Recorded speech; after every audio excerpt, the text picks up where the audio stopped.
Hey guys, Vassy back here, and we have a couple of more breaking trades to look at here in the NHL. So I have tried recording this intro probably 3 or 4 times now, and it seems like another trade keeps getting added and added. So we have a few different trades to look at, 2 of them involving the Colorado Avalanche, as they have traded Mittelstadt for Byram. They have also acquired Shawn Walker from the Philadelphia Flyers. And another trade here going down recently is Henrique has been traded to the Edmonton Oilers. So we have a few things to look at here today. And I just want to start by saying, if I'm missing anything in these trades here, please forgive me. There's a lot of stuff going down right now and a lot of information still coming out. So with that being said, let's start out with the Shawn Walker trade to the Colorado Avalanche. So looking at this trade here today, the Colorado Avalanche have sent their 2025 first-round pick, which is top 10 protected, and Ryan Johansson to the Philadelphia Flyers. Johansson has 2 years remaining at $4 million.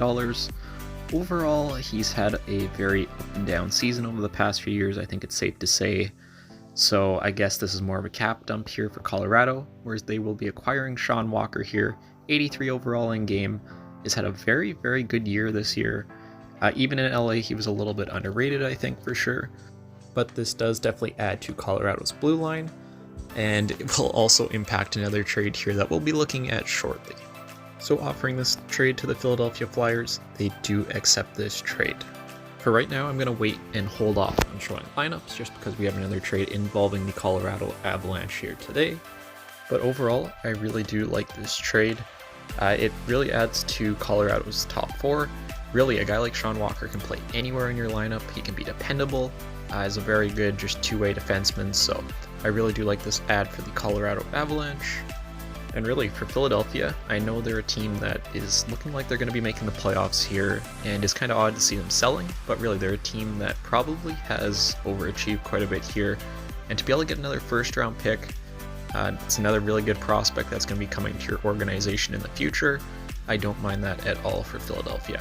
So overall, I do think this is a pretty good trade here for both sides. With that being said, let's get into Colorado's next trade here today. So this trade happened just moments after the Shawn Walker trade was announced, and that's Byram is getting shipped off to Buffalo for Mittelstadt. Byram, the former 4th overall pick in 2019, still really young, has had issues staying healthy. This trade really just came completely out of nowhere. Yeah, as you can see in his stats there, he's really hasn't been able to stay healthy for a full 82-game season. When he's been in the lineup, he's been very effective for Colorado. I still have his medium elite potential. You can maybe argue low elite, which is what Mittelstadt has here. He is currently 84 overall, the former 8th overall pick in 2017, who is going to need a contract next year. But the last couple of years, a guy like Mittelstadt, who was looking like a bust, has really picked it up. Putting up 59 points last year in 82 games. This year he's having another incredible year. I don't have his stats up directly in front of me at the moment, but he's been a huge part of the Sabres forward core this year, so going to be a new look offense without him in the lineup. I know there was issues with him maybe signing a contract in Buffalo and all the term and the money he wanted, so I'm assuming that's a big part of why this trade is going down right now. But offering this trade here to Buffalo, they do accept this trade, which is pretty obvious with it being medium elite, low elite. With that being said, let's go take a look at the lineup for both of these teams. So starting with Colorado, this is what I have for the forward core. I have Duran, McKinnon, Rantanen. I have Mittelstadt penciling in as the second line center, playing alongside Chushkin and Lehkonen. I think that's very good wingers for him to play with. When it comes to the bottom 6, you have Colton, he slots down. Depth-wise, it's not horrible. Maybe you add a piece or 2 later on.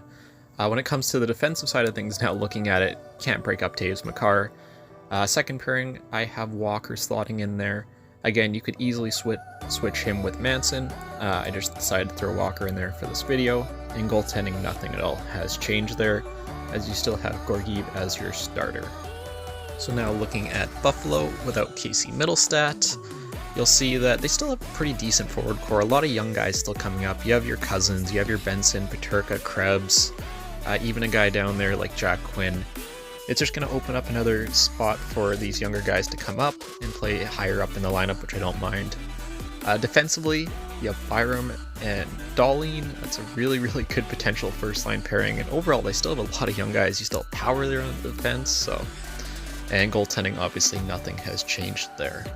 But yeah, then just giving my opinions on this trade, I actually really do like this for both sides again. It's tough for Colorado. You're probably giving up the more valuable asset, that being Byram, but you are getting a very good forward that can play in your top 6. And really, you're just trading for defensemen and Walker, so you can definitely afford to trade out Byram in this case. When it comes to Buffalo, again, I absolutely love what they did here as well. They have such a good young core on defense. With your Darlene, with your Power, with your Samuelson. Now you add a guy like Byram into that mix. If he can stay healthy, that's an absolutely insane top 4. So yeah, again, I think it is a win-win. I do probably want to give the slight edge to Buffalo. Maybe that's just based on bias off potential. Again, you could argue low elite for Byram as well, just with the injuries and all that stuff, but very fair trade here for both teams. Let's move on to our final trade of this video, involving Henrique going to the Edmonton Oilers.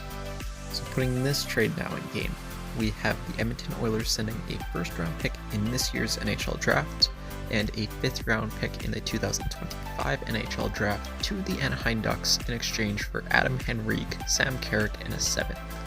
So Henrique, he's been on the Anaheim Ducks for quite a long time now, obviously coming over from New Jersey in the Sammy Vatanen trade a couple years ago. He is a very good, just all-around centerman, defensively, offensively. He's very good overall, and he is getting 75% of his cap hit retained for this year. Also going with him is Sam Carrick. With Sam Carrick, there's not too much here, if I'm being honest.